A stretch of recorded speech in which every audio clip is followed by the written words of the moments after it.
दोस्तों, भारतीय सिनेमा जगत में ऐसी कई अदाकारा रही हैं जिन्होंने अपनी अभिनय के दम पर अपनी एक अलग पहचान बनाई है।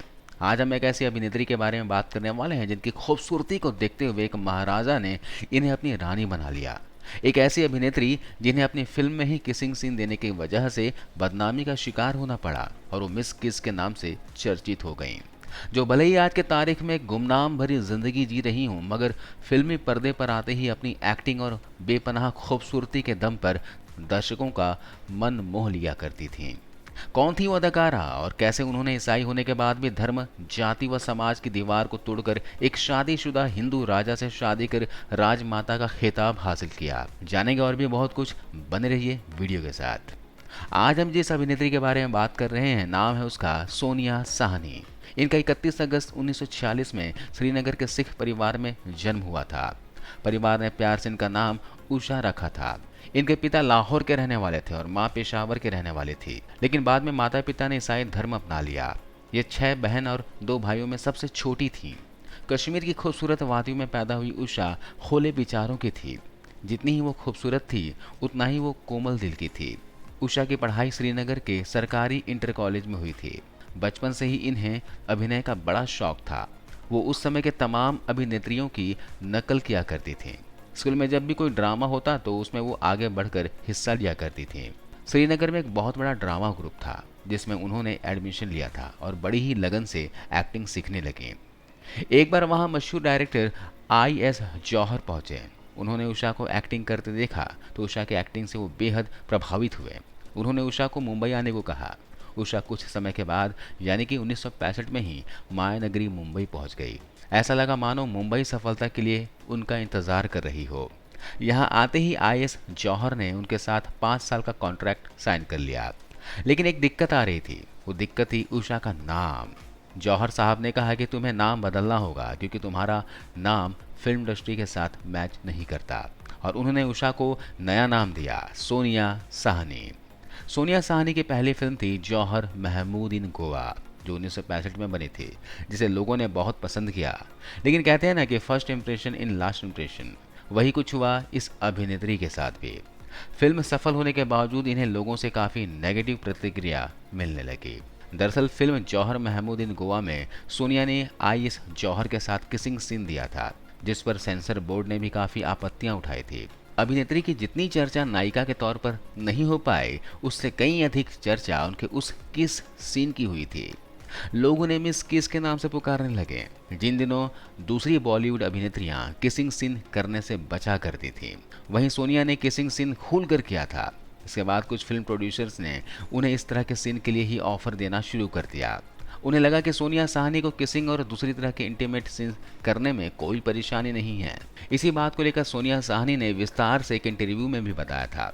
उन्होंने कहा था कि मैंने किसिंग सीन अगर दिया भी है तो उसकी कहानी की डिमांड थी, उसकी कहानी को समझकर देना मेरा काम है। इसके बाद मैंने कोई भी इस तरह की फिल्म साइन नहीं की जिसे हीरोइन की जगह मिस किस बनकर पेश किया जाए। इसके बाद इन्होंने लगातार आई.एस. जौहर के साथ कई फिल्मों में काम किया। जौहर महमूद इन गोवा के बाद जौहर इन कश्मीर, मेरा नाम जौहर, जौहर इन बॉम्बे, जौहर महमूद इन हांगकांग जैसी तमाम फिल्मों में वो हीरोइन रही। इसके अलावा भी अक्लमंद, बंदिश, रात के अंधेरे में, सस्ता खून, महंगा प्यार आदि फिल्मों में वो मुख्य भूमिकाओं में नजर आए। सोनिया साहनी ने करियर की शुरुआत में कई बड़े कलाकारों के साथ काम किया, जिसमें किशोर कुमार, संजीव कुमार, प्राण समेत कई बड़े अभिनेता शामिल हैं। इन कलाकारों के साथ इनके काम को बहुत खूब सहारा गया। 1970 के दशक में इन्होंने कैरेक्टर आर्टिस्ट की तरफ रुख किया। उनका कहना था कि कैरेक्टर रोल करने से अभिनय की सच्ची प्रतिभा निखरती है। सोनिया साहनी ने अपने कैरेक्टर रोल में एक अहम भूमिका हासिल किया। 1973 में आए ऋषि कपूर की डेब्यू फिल्म बॉबी से, जिसमें उन्होंने ऋषि कपूर की मां का किरदार निभाया था। फिल्म सुपर हिट तो रही, साथ ही साथ इनके रोल को भी लोगों ने खूब पसंद किया। इन्होंने 1970 से 1999 तक कैरेक्टर आर्टिस्ट के तौर पर काम किया। मालिक बुढ़ा मिल गया, धर्म कर्म, चाचा भतीजा और जंगल में मंगल जैसी तमाम फिल्मों में अपने अभिनय के दम पर इन्होंने लोगों के दिलों में खास जगह बनाई। सोनिया साहनी के कैरेक्टर आर्टिस्ट के तौर पर बेशक चोरनी, लड़के बाप से बढ़कर, श्रद्धांजलि, शंकर दादा, काफिला जैसी तमाम ऐसी फिल्में हैं जिसमें उनके एक्टिंग को लोगों ने खूब पसंद किया। सोनिया साहनी, हेमा मालिनी, परवीन बॉबी, जीनत अमान, रेखा जैसे दिग्गज कलाकारों की कई फिल्मों में सेकंड लीड रोल भी निभाती नजर आई। सोनिया साहनी अपने करियर को शिखर तक पहुंचाने में जुटी थी, लेकिन तभी उनके जीवन में एक नया मोड़ आया। इस अभिनेत्री को शिव पलिताना नाम के एक शख्स से प्यार हो गया। मतलब वो उन्हें पहली मुलाकात में ही अपनी दिल दे बैठी। प्यार में वो इतना खो गई कि उन्हें ये खबर भी नहीं रही कि जिनसे वो शादी करने की सोच रही है वो पहले से शादीशुदा है और उनका एक बच्चा भी है।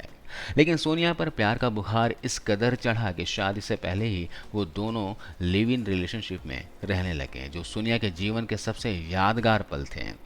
1976 में उन दोनों ने शादी भी कर ली। हालांकि शादी के बाद सोनिया फिल्मों में काम करती रहीं। सोनिया साहनी ने एक इंटरव्यू में बताया था कि शिव चाहते थे कि मैं शादी के बाद भी फिल्मों में एक्टिव रहूं, अपने पारिवारिक जीवन के साथ साथ अपने सपने को भी पूरा करूं। शादी के बाद भी सोनिया साहनी ने एक से बढ़कर एक फिल्मों में काम किया। बता दें कि शिव का फिल्म इंडस्ट्री से कोई ताल्लुक नहीं था। वो एक रॉयल परिवार से थे। पलिताना रियासत के राजकुमार थे। उनका पूरा नाम शिवेंद्र सिंह गोहिल था। उनके रियासत के लोग उन्हें इस नाम से बुलाते थे। ब्रिटिश राज के दौरान पलिताना भारत की एक रियासत थी जो सौराष्ट्र के एक प्रमुख राज्यों में से एक था, जिसे सूरत या फिर काठियावाड़ के नाम से भी जाना जाता है। सोनिया साहनी ने शादी के बाद ईसाई धर्म त्याग कर हिंदू धर्म अपना लिया और अपने पति शिव के साथ बेहद खुश थीं। वो राज परिवार के धार्मिक अनुष्ठानों और पूजा आदि में हिस्सा लिया करती थीं। शादी के कुछ दिनों के बाद उनके जीवन में खूबसूरत बदलाव आया। सोनिया मां बनी। इसके बाद पलिताना रियासत के लोगों ने उन्हें राजमाता की उपाधि दी थी। कहा जाता है कि रॉयल परिवार में सोनिया जब उनके वंश को यानी कि भविष्य के राजा को जन्म देती हैं तो उन्हें राजमाता यानी कि राजा की मां की संज्ञा दी जाती है। बच्चे के जन्म के बाद सोनिया साहनी ने फैसला किया कि अब वो फिल्मों में काम नहीं करेंगी और वो इंडस्ट्री को अलविदा कर देंगी। उनके 2 बच्चे हुए, केतन और किरण। इसी तरह समय बीतता रहा। सोनिया अपने बच्चों और पति के साथ खुश थीं, लेकिन कुदरत को कुछ और ही मंजूर था। उनकी जिंदगी में खुशियों का यह सिलसिला ज्यादा दिन तक नहीं चला। 7 जन्मों का रिश्ता टूट गया। उनके पति बीच राह में ही उनका साथ छोड़कर उन्हें हमेशा हमेशा के लिए अलविदा कह गए। साल 1990 में शिव पलिताना का लंबी बीमारी के बाद निधन हो गया। पति के मौत के बाद सोनिया गहरे सदमे में चली गईं। कुछ दिनों तक मानव संसार से रिश्ता ही तोड़ लिया था। काफी समय तक वो खुद को ही घर में बंद कर लिया। वो अकेली पड़ गईं, तन्हा नजर आने लगी। उन्हें यकीन नहीं हो पा रहा था कि उन्होंने अपना प्यार हमेशा हमेशा के लिए खो दिया है। कहते हैं समय में बड़ी ताकत होती है। गुजरते वक्त के साथ साथ सोनिया साहनी ने जीना भी सीख लिया। उन्होंने अपने एक इंटरव्यू में कहा था कि अपने पति से बहुत वो प्यार करती है। उनका जाना उनके लिए किसी श्राप से कम नहीं था। पति शिव पलिताना के निधन के बाद सोनिया के ससुराल वाले उनसे नफरत करने लगे थे। ये पल यकीनन उनके लिए बहुत मुश्किल भरा था, लेकिन रियासत की जनता ने उनका साथ दिया और वो वहाँ काफ़ी लोकप्रिय हो गई। दरअसल सोनिया ने अपनी तरफ से अपनी गमों से निकलने के लिए तमाम कोशिशें की, जिनमें वो काफ़ी हद तक सफल भी हुई। अपने तन्हाई को दूर करने के लिए और खुद को हिम्मत देने के लिए वो कुछ खास बच्चों के स्कूल में जाकर समय बिताने लगी। अभिनेत्री इन बच्चों से बहुत प्यार किया करती थी। उन्हें बच्चों के साथ समय बिताना बहुत अच्छा लगता था। इस मुश्किल दौर में सोनिया साहनी ने टीवी इंडस्ट्री की तरफ रुख किया और प्यार दोस्ती जैसे कई बड़े बड़े सीरियल्स में काम किया। साल 2015 में आखिरी बार वो टीवी सीरियल संतोषी माँ में दादी की भूमिका में नजर आई थी। 70 से भी अधिक फिल्मों और सीरियलों में उन्होंने काम किया। सोनिया साहनी अपने गमों को भूलकर दूसरों के चेहरे पर मुस्कान लाने की कोशिश किया करते थे। आज वो दुबई में हैं और वो अपने बच्चों के साथ बहुत खुश हैं। लेकिन सबसे खुशी की बात तो यह है कि उनकी रियासत पलिताना के लोग उन्हें बहुत इज्जत देते हैं और राजमाता सोनिया देवी कहकर पुकारते हैं।